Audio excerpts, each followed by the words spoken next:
I still remain my humble self, Dr. Olukunle Ajagbe. Now, diabetes mellitus. We have type 1 diabetes mellitus and type 2 diabetes mellitus.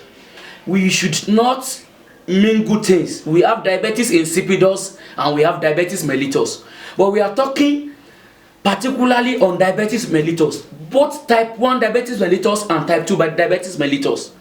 Type 1 happens when a children or fetus inherits diabetes from his mother, from the gene of the mother. Why diabetes type 2 happen when a man or a woman that has become old enough to know more about balanced diet couldn't regulate the actual amount of carbohydrate intake he or she ought to take daily. So too much of carbohydrates, which are sugary food, result or constitute what we call diabetes mellitus. When we embark on balanced diet, this will avoid what we call diabetes mellitus. That is all I want you people to know about diabetes mellitus. We shall meet other day. Meet me again. I remain my humble self, Dr. Kunle of Emmanuel Medical Center. Thank you.